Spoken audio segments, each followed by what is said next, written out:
नमस्कार सभी स्टूडेंटों को और संकल्प क्लासेस में आपका स्वागत है। जैसा कि हमने आपको बता रखा है, हमने एक सीरीज चलाई है यहाँ से एम लक्ष्मीकांत की जो पॉलिटी है उसको चैप्टर वाइज चैप्टर हर एक चैप्टर का एक एक वीडियो आपको हम डाल रहे हैं यूट्यूब पर। जो हमारी क्लास चल रही है उसी क्लास में आपको भी शामिल कर रहे हैं और आप अगर लगातार फॉलो करेंगे तो यहाँ से भारत की राज्य व्यवस्था के बारे में बहुत सारी चीजें यहाँ से आप सीख सकते हैं। तो कंटिन्यू मेरा आपसे कहना है कि आप इसको फॉलो करें हमारे चैनल को, जिससे आपको रेगुलर पर डे एक एक पॉलिटी का चैप्टर मिलता रहे।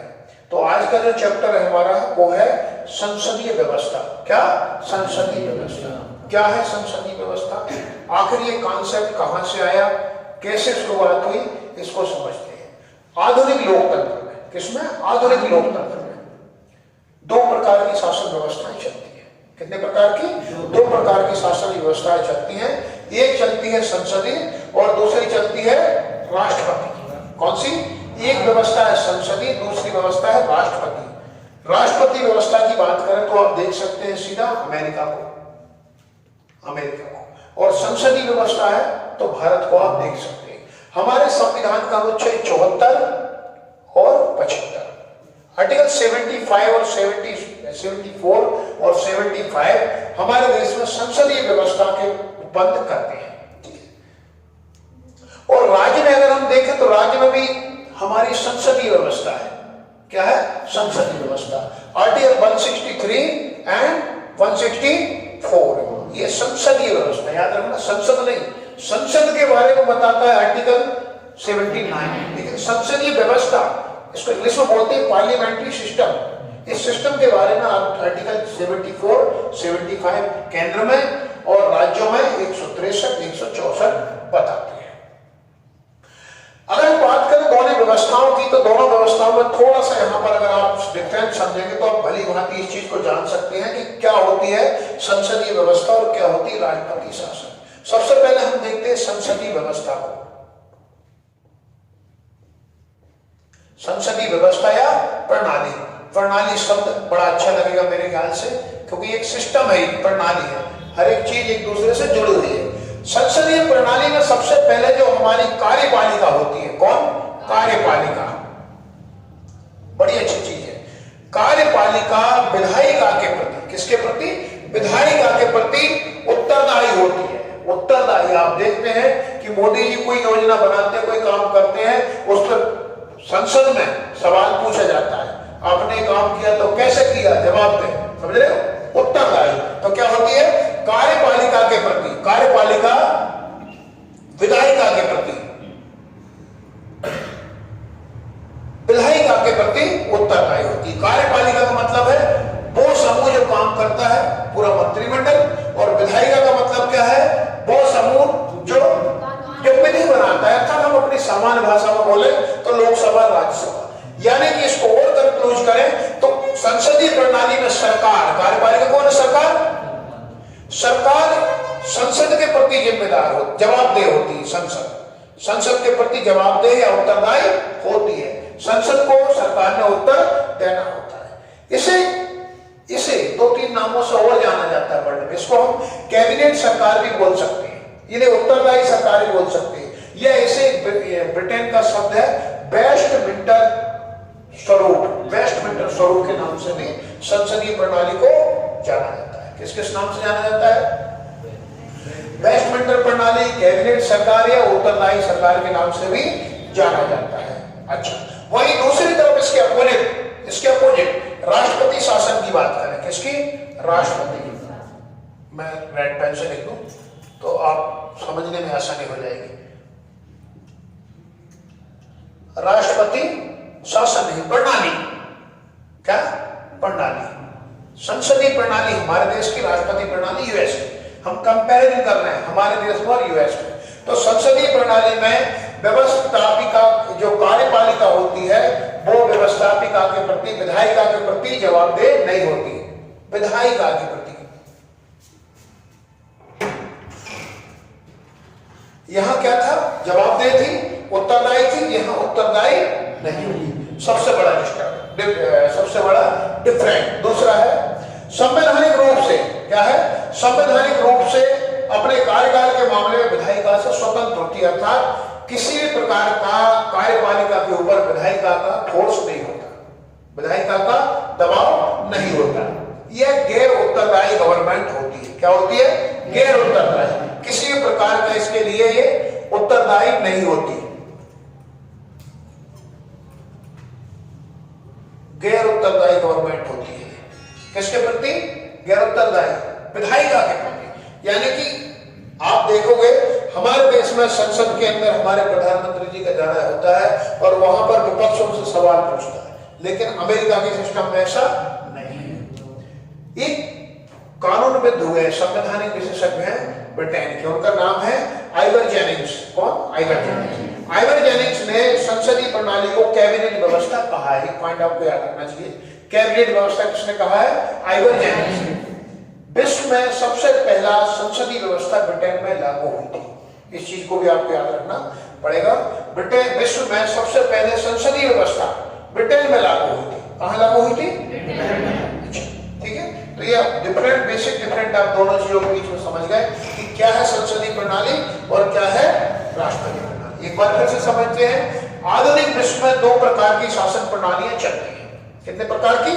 दो प्रणाली, एक संसदीय व्यवस्था, दूसरी राष्ट्रपति प्रणाली। संसदीय प्रणाली और राष्ट्रपति प्रणाली। हमारे यहाँ यानी कि भारत में संसदीय प्रणाली है, ब्रिटेन में संसदीय प्रणाली है, अमेरिका में राष्ट्रपति प्रणाली है, ये और बहुत सारे देश हैं जिनमें राष्ट्रपति प्रणाली है। ठीक है, अब डिफरेंट दोनों प्रणालियों में क्या है?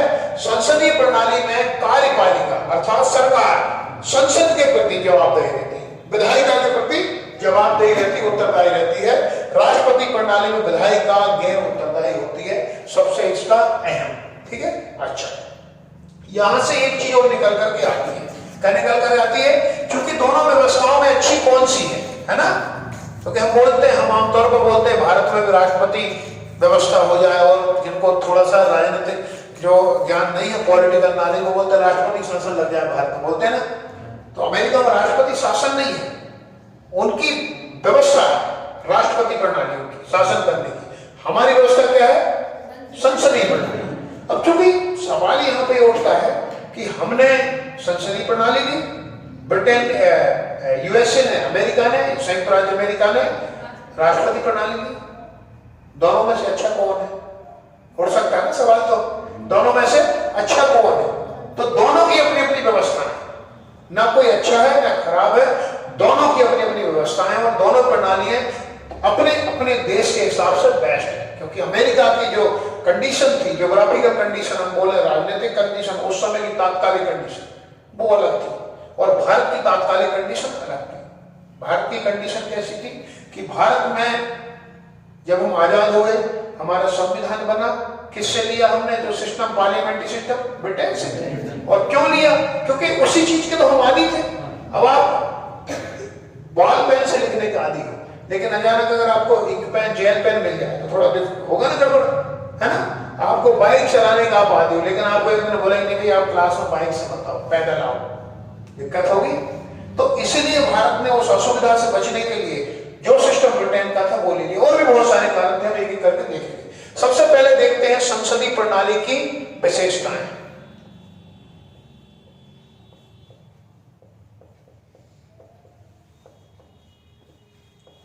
विशेषताएं, वे खूबियां जो संसदीय प्रणाली को बेहतर बताती है, बेहतर जिनके कारण संसदीय प्रणाली को हम बेहतर बोल सकते हैं। क्या खूबियां? सबसे बड़ी वास्तविक कार्यपालिका प्रधानमंत्री के पास होती है। आप देखते हो संसदीय प्रणाली में प्रधानमंत्री के पास वास्तविक कार्यपालिका होती है। प्रधानमंत्री जो होता है वास्तविक कार्यपालिका, कार्यपालिका का प्रधान राष्ट्रपति होता है, लेकिन राष्ट्रपति को संसदीय प्रणाली में कोई शक्ति नहीं होती है। ठीक है, अच्छा, दूसरा है बहुमत प्राप्त दल शासन करता है। इसी को आपको याद रखना पड़ेगा। किसको? बहुमत प्राप्त दल, बहुमत।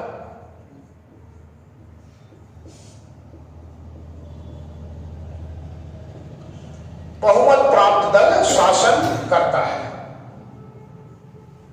वो कैसे बोल सकते हैं कि हम देखते हैं कि चुनाव होते हैं और चुनाव में सबसे पहले जिस भी पार्टी की सबसे ज्यादा सीटें आती हैं उस पार्टी को राष्ट्रपति आमंत्रित करते हैं कि आओ आप सरकार बनाओ, और अगर स्पष्ट बहुमत है तो वो पार्टी सरकार बना लेती है, और अगर स्पष्ट बहुमत नहीं है तो वो पार्टी क्या करती है, गठबंधन करती है।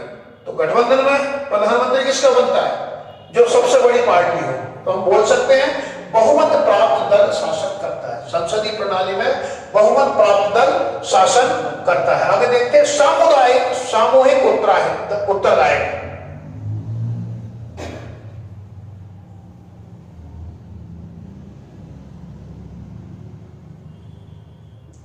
सामूहिक उत्तरदायित्व, सामूहिक उत्तरदायित्व का मतलब है अनुच्छेद 75 आर्टिकल 75 सामूहिक उत्तरदायित्व के बारे में समझाता है कि एक प्रधानमंत्री राष्ट्रपति की सलाह के लिए एक मंत्रिमंडल होती है और मंत्रिपरिषद होगा, मंत्रिपरिषद का प्रधान होगा प्रधानमंत्री, और प्रधानमंत्री की सिफारिश पर अन्य मंत्रियों की नियुक्ति की जाएगी। और उसमें एक और आपने पढ़ा होगा कि अगर प्रधानमंत्री अपने पद का त्याग करता है तो सारी कैबिनेट का त्याग पत्र मान लिया जाता है, बर्खास्त हो जाती है। तो सामूहिक उत्तरदायित्व, अगर आप देखते हैं कि बिजली मंत्री कोई गलत काम करता है, सड़क मंत्री के ऊपर कोई आरोप लगते हैं, जवाब प्रधानमंत्री को देना पड़ता है। 2G स्पेक्ट्रम 2010 में घोटाला हुआ था, संसद नहीं चलने दी बीजेपी ने, किसके लिए घोटाला हुआ? घोटाला किसने किया था? ई राजा ने किया था। ई राजा कौन थे? एक पार्टी है दक्षिण भारत की, एडीएम का था, लेकिन वो गठबंधन में शामिल था। तो जवाब किसको देना पड़ रहा? मनमोहन सिंह जी को, उस समय के तत्कालीन प्रधानमंत्री थे। समझ रहे? तो सामूहिक उत्तरदायित्व होता है संसदीय प्रणाली में, सामूहिक उत्तरदायित्व होता है। यहां एक और बड़ी अच्छी चीज आती है कि लोकसभा सरकार को अविश्वास प्रस्ताव पारित कर,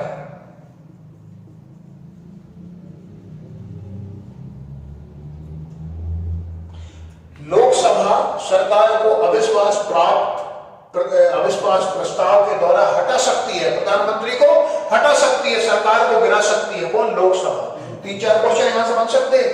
अविश्वास प्रस्ताव किस सदन में लाया जाता है? तो याद रखना, अविश्वास प्रस्ताव लाया जा सकता है लोकसभा में, राज्यसभा में नहीं। जिस पार्टी की सबसे ज्यादा सीटें लोकसभा में होगी प्रधानमंत्री उसी का होगा, राज्यसभा से उसका कोई संबंध नहीं है, लोकसभा। ठीक है? तो अगर लगता है संसदीय प्रणाली में विपक्ष को कि नहीं भाई ये सरकार ठीक नहीं है, तो विपक्ष एक अविश्वास प्रस्ताव लेके आता है लोकसभा में, और उस प्रस्ताव में अगर आधे से ज्यादा मतलब बहुमत मिल जाता है, किसको? अविश्वास को।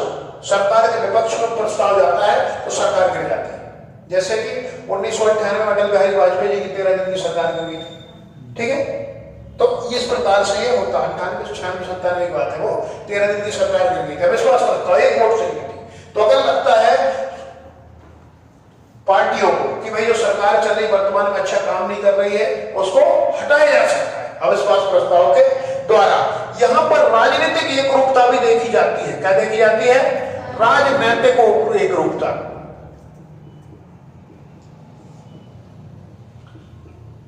राजनीतिक एकरूपता ये क्या होती है? आप देखते हो कि एक गठबंधन बना था जिसका नाम था एनडीए, नेशनल डेमोक्रेटिक अलायंस, जिसमें अटल बिहारी वाजपेयी प्रधानमंत्री बने थे और पूरे 5 साल प्रधानमंत्री रहे। इस एनडीए गठबंधन में 23 पार्टियां थी। क्या थी? 23 पार्टी। अब हम देखते हैं पार्टी क्या होती है। पार्टी का अर्थ है एक विचारधारा पर चलने वाले लोगों का समूह।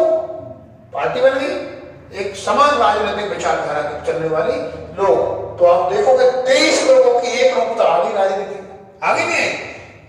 क्या वास्तव में 23 पार्टियां जो है एक समान विचारधारा को लेकर के पार्टी बनाई होगी? नहीं, अलग अलग विचारधारा होगी सबकी, लेकिन सरकार चलाने के लिए सब राजनीतिक एकरूपता। समझ रहे? तो यहाँ पर संसदीय प्रणाली में ये बड़ी अच्छी चीज होती है कि राजनीतिक एकरूपता का ये उदाहरण देती है। दूसरा होता है दोहरी सदस्यता। क्या? दोहरी सदस्यता। दोहरी सदस्यता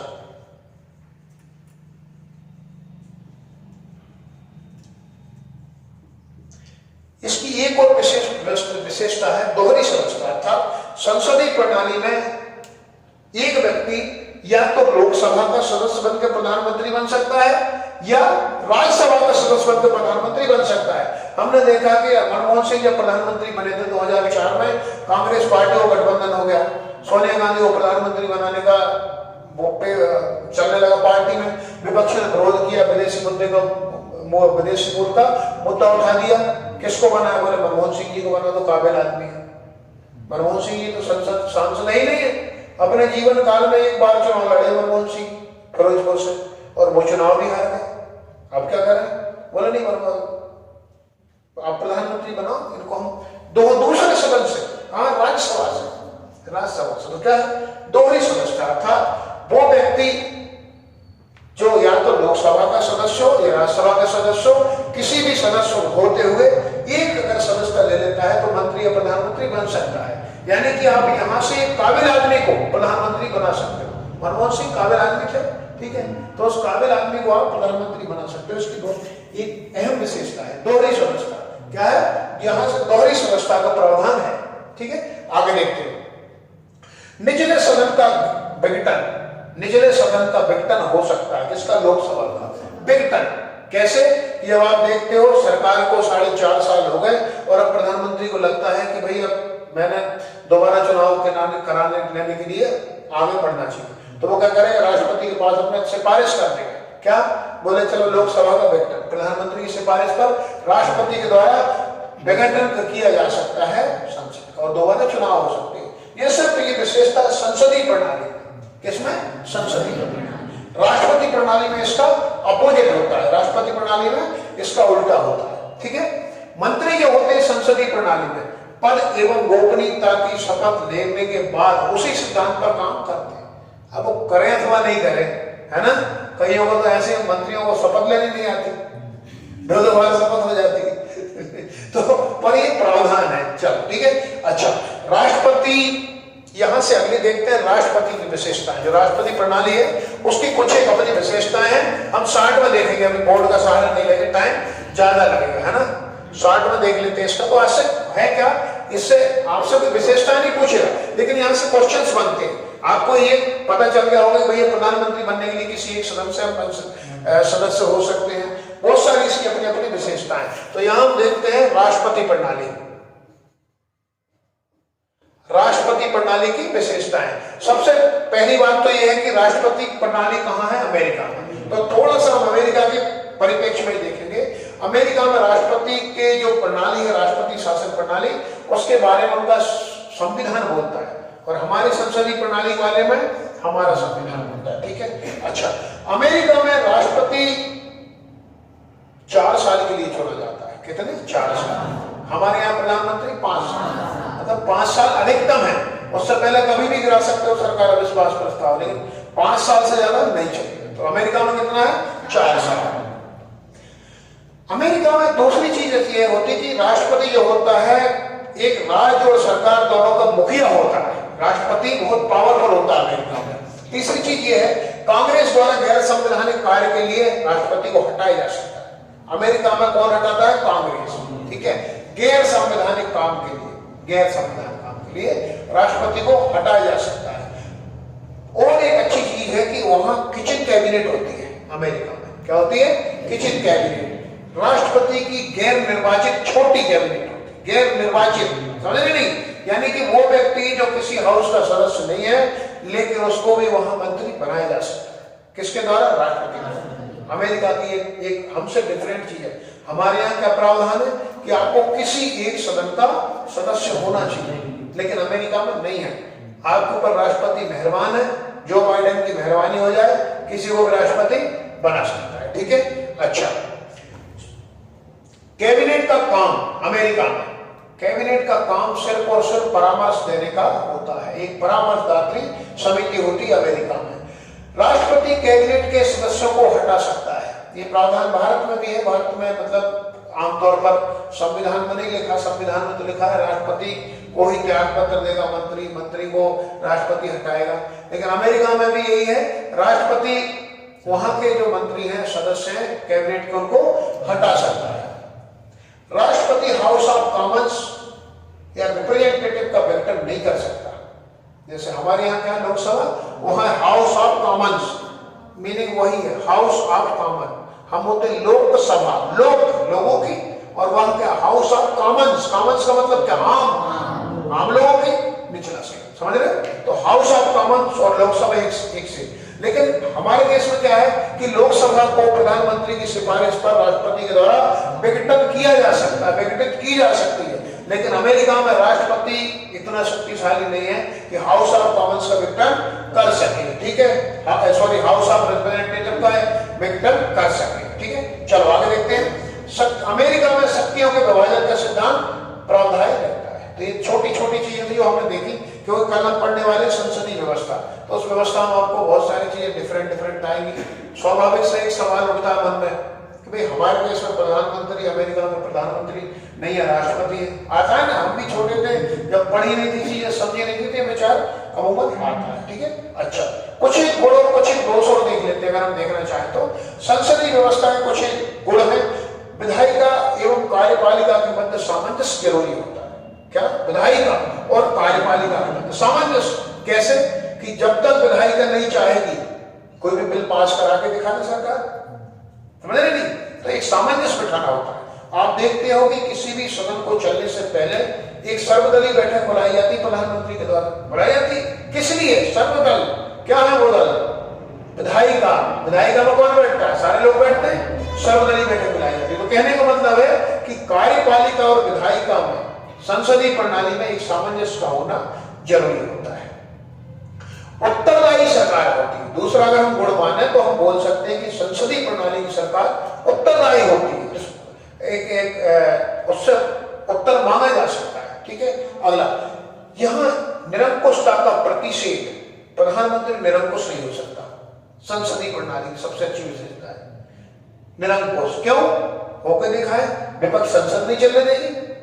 अभी देखो तो 123 अध्यादेश के जरिए क्या किया था? किसानों के लिए वो ले आए थे कानून, है ना, झुकना पड़ा सरकार को। तो यहां है, और ये क्या था? अगर कोई भी कानून आर्टिकल 123 के तहत बनाया जा रहा है, अध्यादेश के द्वारा बनाया जा रहा है, और उस कानून की उस समय जरूरत नहीं है, तो इसका मतलब क्या है? सरकार तानाशाह है। तो तानाशाही पर प्रतिषेध करती है संसदीय प्रणाली, ठीक है। संसदीय प्रणाली तानाशाही पर प्रतिषेध करती है, ठीक है। आगे देखते हैं वैकल्पिक सरकार की व्यवस्था। बड़ा अच्छा पॉइंट है, वैकल्पिक सरकार, ऑप्शनल गवर्नमेंट। वो कैसे? छोटा सा एग्जांपल मैं आपको बताऊंगा कि पहले चली अटल बिहारी वाजपेयी जी की सरकार 13 साल, फिर उसके बाद कोई भी दल सरकार बनाने की स्थिति में नहीं आया।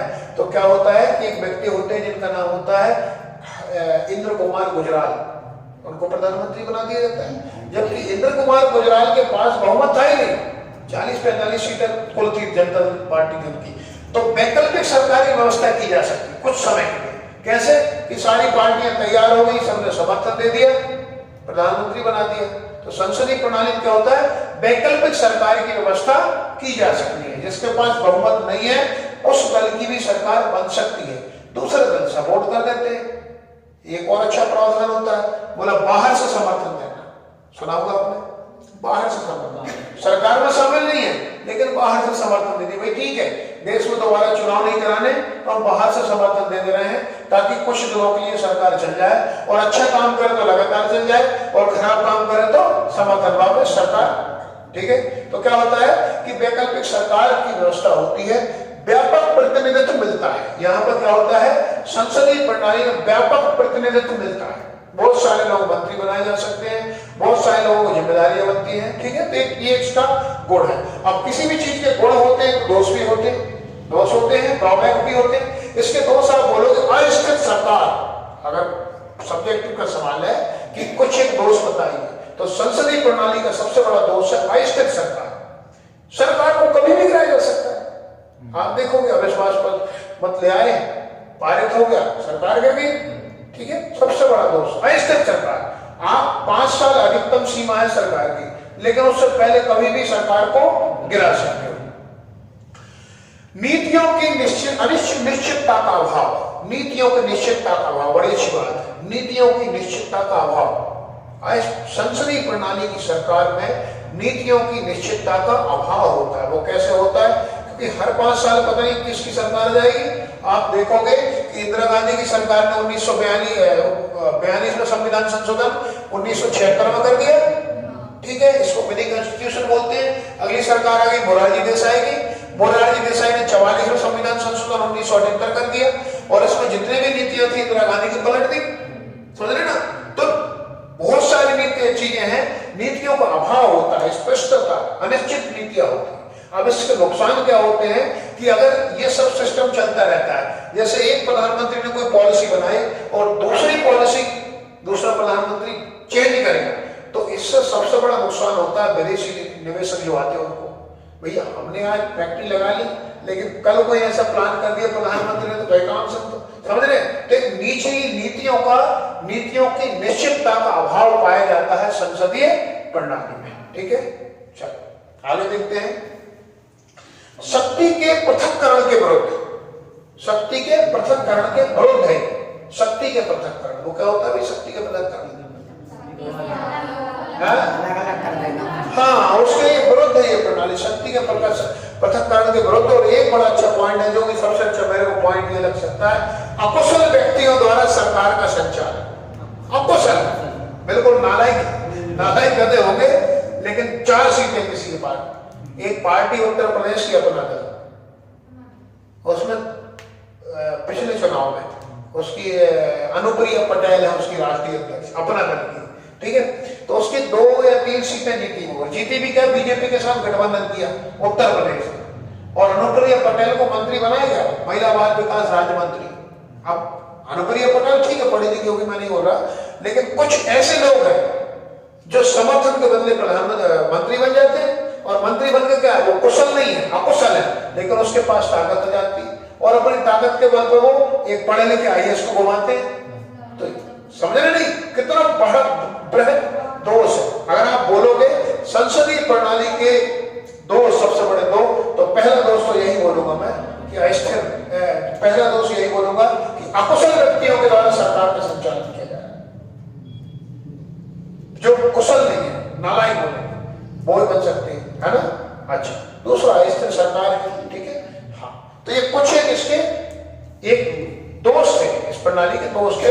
इस पूरे इस पीरियड में आपने देखा, अब चूंकि दोष भी है, हमें लगा कि दोष भी बड़े भारी हैं, भारी दोष है कि नहीं भाई? सरकार आप एक बार चुनाव कर रहे हैं, करोड़ों अरबों रुपए खर्च कर रहे हो, 5 साल के लिए चुनाव हो गए, मतलब 5 साल तक दोबारा चुनाव नहीं कराने। लेकिन अचानक क्या हो रहा है, सरकार को समर्थन वापस के मेरे द्वारा गिराए दिए जा रहे हैं और देश दोबारा चुनाव कराने जा रहा है। फिर से वही संसाधनों का उपयोग होगा, फिर से वही पैसे बर्बाद होंगे। चुनाव में कितना फर्क होता है, कितनी सारी चीजें रुक जाती हैं। आचार संहिता लग गई, ये काम नहीं हो रहा, वो नहीं हो रहा, फोर्सेस यहाँ से वहां जा रही हैं, अधिकारी यहाँ से वहां जा रहे हैं, पूरी सरकारी मशीनरी हिल जाती 4 महीने के लिए। इतना बड़ा देश, एक साल चुनाव भी नहीं होते, एक साथ 2-3 महीने तक चलते चुनाव, है ना? फिर क्या कारण थे कि भारत ने संसदीय प्रणाली को अपनाया? कुछ कारण तो रहे होंगे, है ना? तो क्या कारण है? सबसे पहले देखते हैं, भारत में जो व्यवस्था चली आ रही थी ब्रिटिशर्स की, उसके निकट थे। ब्रिटिशर्स संसदीय व्यवस्था चला रहे थे, हम भी चलाने लगे, यानी कि हम उस व्यवस्था के आदी हो चुके थे। अनुभव हमारे को ब्रिटेन से मिला था संसदीय व्यवस्था का। दूसरा है उत्तरदायित्व को अधिक वरीयता दी।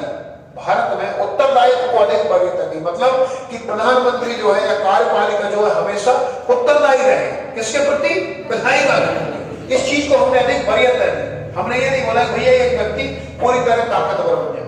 प्रधानमंत्री जवाब दे रहा है विधायिका को, विधायिका मतलब कहाँ है? संसद में, और संसद का मतलब क्या? लोग संसद में कौन बैठे? आम लोगों के प्रतिनिधि। तो इस चीज को हमने ज्यादा वरीयता दी।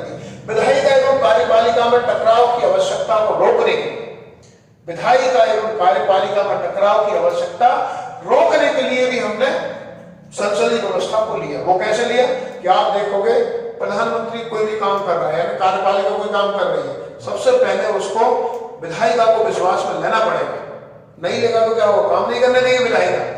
तो क्या है, अगर सोचो कि प्रधानमंत्री को इतना ताकतवर बना देते कि वो कोई भी काम विपक्ष को या विधायिका को बगैर उत्तर दिए करता, बगैर उत्तरदायी के करता, तो क्या होता? वो अपना काम करता, पीछे से विधायिका चिल्लाती रहती, टकराव होता। तो आम सहमति के द्वारा ही कोई काम होगा। अगला है भारतीय समाज की प्रकृति। भारतीय समाज की प्रकृति, क्योंकि भारत विविधताओं से भरा देश है, बहुत सारी भौगोलिक विविधताएं, बहुत सारी भाषाएं हैं, बहुत सारे हमारे यहाँ शिक्षा का भी अभाव था। जब अंग्रेजों ने भारत छोड़ा था हमारी शिक्षा 26-27% थी लिटरेसी रेट। तो उस समय वो जो संसदीय जो राष्ट्रपति वाली व्यवस्था है वो सफल नहीं होती हमारे यहाँ, इसलिए क्या किया कि संसदीय व्यवस्था हमने ली। ठीक है, तो एक छोटा सा पीरियड था हमारा भारत की संसदीय व्यवस्था के ऊपर, संसदीय प्रणाली के ऊपर। और साथ में हमने देखा कि संसदीय व्यवस्था जो आमतौर पर लोग बोलते रहते हैं कि संसदीय, भारत की संसदीय व्यवस्था है, हमें बोलते राष्ट्रपति बढ़िया है, राष्ट्रपति बनाओ, बोला अमेरिका का राष्ट्रपति बनाओ भारत में, है ना, बोलते थे। ये डिफरेंट है, कैसे कैसे डिफरेंट होती, क्या क्या होती है, इससे क्वेश्चन कम आएंगे, लेकिन आप तो चीजों को समझने में ज्यादा सुनित होगी। क्यों डाला मैंने चैप्टर, तो कल जब आप पढ़ोगे संसदीय प्रणाली तो उसमें बड़े अच्छे से आपको चीजें समझ में आएगी, क्या होता है संसद हमारा। कल आप जब भारत की संसद के बारे में जानोगे, आप सीधे आओगे आर्टिकल 79 पर और मैं बोल दूं भैया ठीक है आर्टिकल 79 बोलता है भारत में एक संसद होगी, पर संसद कहां से आई ये भी तो पता होना चाहिए, इसीलिए हमने संसदीय प्रणाली पढ़ी। ठीक है, क्योंकि सिक्वेंस वाइज पढ़ रहे हैं। ठीक है, तो एक छोटा सा पीरियड था संसदीय प्रणाली के ऊपर, इसका PDF आज ही मिल जाएगा पढ़ना, और फिर हम कल आगे बढ़ेंगे। ठीक है, यही यूट्यूब वाले मित्रों के लिए कि जो आपको यहाँ से सीखा है, अगर आप चाहें कि आपको PDF वगैरह चाहिए तो कमेंट कर सकते हैं, बढ़िया से हम आपको PDF भी प्रोवाइड करा सकते हैं। चलिए ठीक है, सूरज ऑफ करो।